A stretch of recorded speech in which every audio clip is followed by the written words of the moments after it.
Hello everyone. दोस्तों, income tax inspector SSC CGL के through मिलने वाला बेस्ट पोस्ट है।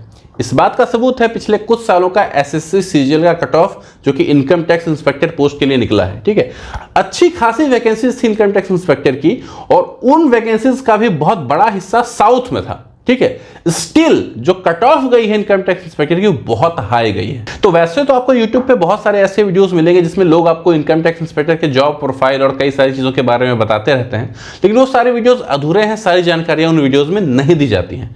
इस वीडियो में आपको इनकम टैक्स इंस्पेक्टर के बारे में सब कुछ बताऊंगा और मुझे लगता है कि मुझसे ज्यादा आपको और कोई नहीं बता सकता है इनकम टैक्स इंस्पेक्टर के बारे में। ऐसा इसलिए क्योंकि मैं खुद इनकम टैक्स इंस्पेक्टर हूं। तो देर नहीं करते हैं, आगे बढ़ते हैं इस वीडियो में भगवान से दुआ करते हुए कि इस बार आप भी इनकम टैक्स इंस्पेक्टर बनेंगे। चलिए शुरू करते हैं। इनकम टैक्स इंस्पेक्टर एक 4600 ग्रेड पे या लेवल 7 की एक जॉब है सेंट्रल गवर्नमेंट की। यहां पे 4600 समझ के 4600 ये मत सोचिए कि सैलरी होती है, नहीं, 4600 सिर्फ एक नाम है। ठीक है, क्लास ऑफ जॉब्स को अलग अलग 4600 grade pay, 4800 grade pay, 4200 grade pay नाम दिया गया है अलग अलग क्लास ऑफ जॉब्स को। ठीक है, तो उसी तरीके से 4600 ग्रेड पे जैसे excise inspector, income tax inspector, ASO वगैरह होते हैं, ये सब 4600 में ही आते हैं। तो अगर आप आज इनकम टैक्स इंस्पेक्टर के पद पे ज्वाइन करते हैं तो आज के दिन में जो आपकी सैलरी होगी वो 3 तरीके की सैलरी होगी। अगर आप एक्स सिटीज में हैं तो अलग सैलरी होगी, वाई में अलग, जेड में अलग। जेड सिटीज में आपकी सैलरी तकरीबन 65 से 66 हजार रुपए होगी पर मंथ। वाई सिटीज में आपकी जो सैलरी होगी वो 72,000 से 73,000 के आसपास होगी और अगर एक्स सिटीज में जाते हैं तो आपकी सैलरी तकरीबन 77 से 78,000 होगी। ये सैलरी सब कुछ मिला के है, डीए, एचआरए, टीपीटीए सब कुछ मिला के। ठीक है, सारा डिडक्शन को भी घटा के, लेकिन इनकम टैक्स मैंने नहीं काटा है तो इसमें जो आपका टैक्स होगा बस वही कटेगा, उसके बाद आपकी इनहेंड सैलरी बन जाती है प्रॉपर। यहां मैं आपको एक बहुत इंपॉर्टेंट चीज बताना चाहूंगा। कुछ साल पहले कुछ लोगों ने इनकम टैक्स इंस्पेक्टर के पद को बदनाम करने की कोशिश की थी। ठीक है, वो कहते थे कि अब पहले जैसा मजा नहीं है, बहुत चीजें बदल गई हैं, इस तरीके की बातें बोल के और भी तमाम तरीके की अफवाहें उड़ाकर।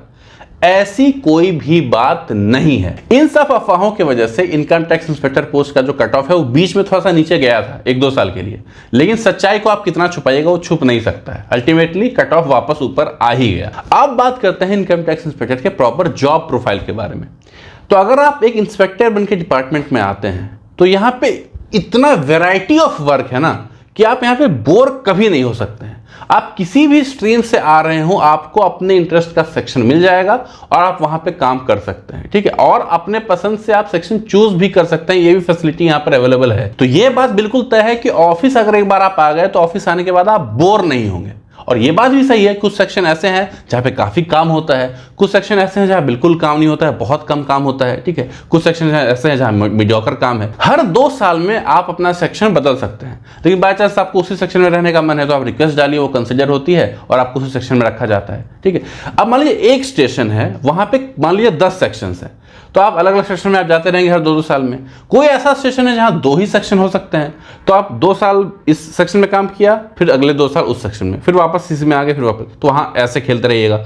कई स्टेशन पे एक ही सेक्शन होता है तो वहां पे आपका सेक्शन ट्रांसफर नहीं होगा, उसी स्टेशन पे आपको रहना है, वहां और कहीं आपका ट्रांसफर नहीं होगा। जब तक आप इनकम टैक्स इंस्पेक्टर के पद पर हैं तब तक आपका मैंडेटरी ट्रांसफर नहीं है। ठीक है, आप रिक्वेस्ट डाल सकते हैं कि नहीं मैं यहीं रहने में कंफर्टेबल हूं, तो उसी स्टेशन पे आपको रखा जाएगा जब तक कि आप इनकम टैक्स इंस्पेक्टर रहेंगे। लेकिन जैसे आपका प्रमोशन होगा, गजेटेड हो जाएंगे, तब फिर आपको हर 2 साल में दूसरे स्टेशन पे भी भेजा जाएगा। लेकिन इस बात का ध्यान रखा जाता है कि आप अपने घर से ज्यादा दूर ना जाएं। ये फैसिलिटी आपको डिपार्टमेंट प्रोवाइड करती है। एक बात बतानी है, एक मैं आपको पीडीएफ का लिंक दे रहा हूं डिस्क्रिप्शन में, वहां जाके आप क्लिक कीजिएगा उसको। उस पीडीएफ में देखिएगा जीके में सब्जेक्ट वाइज, टॉपिक वाइज क्या कितने क्वेश्चंस पूछे जाते हैं सीजीएल में, किस टॉपिक का कितना वेटेज है, वो सब कुछ आपको उस पीडीएफ में मिल जाएगा। ठीक है, उसको देखते हुए आप अपनी आप तैयारी कर सकते हैं। जिसका वेटेज ज्यादा है उसको ज्यादा पढ़िए, जिसका कम वेटेज उसको कम पढ़िए। तो किसी टॉपिक का वेटेज अगर आपको ज्यादा लग रहा है, उसको आप पढ़ना चाहते हैं तो इस बुक से आप पढ़ सकते हैं। किरण की ये बुक है और ये एनसीईआरटी बुक्स की बेसिस पे उसने ये बुक बनाई है। इससे आपने थियरी प्रिपेयर कर ली और इस बुक से आप जो है प्रैक्टिस कर लीजिए। जो प्रीवियस ईयर क्वेश्चंस में जितने क्वेश्चंस आए हैं वो सारे आपके इस बुक से प्रैक्टिस हो जाएंगे। ठीक है, तो जीके के लिए दोनों कॉम्बिनेशन बेस्ट है, दोनों किरण पब्लिकेशन के बुक्स है। दोनों का लिंक आपको डिस्क्रिप्शन बॉक्स में दे रहा है, वहां जाके आप ले सकते हैं बुक्स को। और जीके में मैक्सिमम स्कोर कीजिए क्योंकि अब जीके का वेटेज बहुत ज्यादा बढ़ चुका है। तो मैंडेटरी ट्रांसफर प्रमोशन के बाद ही होगा और एक जोन के अंदर ही होगा। ठीक है, अपने घर से के आप आसपास ही रहेंगे। और एक बार आपको जो जोन मिल गया, like Kanpur zone, Delhi zone, Jaipur या फिर रांची, पटना, व्हाटएवर, जिस जोन में आप चले गए उस जोन में कम से कम आपको 20 साल तो गुजारने पड़ेंगे, ठीक है। अगर आप डिपुटेशन वगैरह लेके कहीं आप जाते हैं तो अलग बात है, लेकिन इन जनरली आपको 20 साल उसी जोन में बिताने हैं। जब तक कि आप असिस्टेंट कमिश्नर नहीं बन जाएंगे तब तक आप जोन चेंज नहीं कर सकते हैं, ठीक है। तो इंस्पेक्टर आप ज्वाइन करेंगे तो तकरीबन 6 से लेके 7 साल में आप बन जाते हैं ITO। उसके बाद तकरीबन आपको 8 से 10 साल लग जाएंगे AC बनने में। उसके बाद हर 4-4 साल में आपका प्रमोशन होता रहेगा। सैटरडे संडे दोनों दिन हर हफ्ते ऑफ होगा, लेकिन मान लीजिए कि आप सर्च पे सर्वे वगैरह पे आप गए हुए हैं तो वहाँ पे सैटरडे संडे भी इंक्लूड कर दिया जाता है, ठीक है। लेकिन उसके एवज में आप कंपेंसेटरी लीव ले सकते हैं कि मैंने संडे सैटरडे को भी ड्यूटी की है तो उसके एवज में मुझे बाद में छुट्टी दी जाए। प्रमोशंस को लेके बहुत लोगों को कंफ्यूजन रहता है। तो प्रमोशन कहीं पे काफ़ी फास्ट है, कहीं पे ठीक है, कहीं पे स्लो है, ठीक है। जैसे कि जहां पे भीड़ ज्यादा है वहां प्रमोशन ऑटोमेटिकली स्लो हो जाएगा। अगर मैं साउथ की बात करूं, कोई भी नॉर्थ का बच्चा साउथ में नहीं रहना चाहता, वो रिजाइन कर देता है या फिर वो जॉब कोई छोटी जॉब लेके ही नॉर्थ में आ जाता है, तो वो वैकेंसी उसकी खाली हो जाती है। इसकी वजह से साउथ में सबसे फास्टेस्ट आपका प्रमोशन होता है, ठीक है। लेकिन अगर मैं नॉर्थ में आ जाऊँ, दिल्ली आ जाऊँ, कानपुर आ जाऊँ, जयपुर आ जाऊँ, लखनऊ आ जाऊँ, तो यहाँ पर रिलेटिवली जो है प्रमोशन वो स्लो है। टाइमिंग की अगर बात करें तो 10 से 6 या 9 से 5 का टाइम होता है आपके ऑफिस का। लेकिन कुछ ऐसे सेक्शंस हैं, 10% सेक्शन में कह सकता हूं ऐसे सेक्शंस हैं जहां पे आपको 6 बजे के बाद भी आपको रुकना पड़ सकता है स्पेशल सिचुएशंस में। अच्छी बात यह है कि इनकम टैक्स डिपार्टमेंट का ऑफिस जहां भी है, मतलब हार्डली 5% ऐसा ऑफिस होगा जहां बायोमेट्रिक होगा। 95% जगह में अभी भी बायोमेट्रिक नहीं है। बायोमेट्रिक होने का दर्द क्या होता है वो कैसी ऐसे इंप्लॉय से पूछिए जो बायोमेट्रिक जिसको लगाना पड़ता है हर दिन अपने ऑफिस जाने के लिए। एक आखिरी पॉइंट मैं आपको बताना चाहूंगा, बहुत लोग क्या करते हैं ना कि घर के पास रहने का उनका शौक होता है, ठीक है।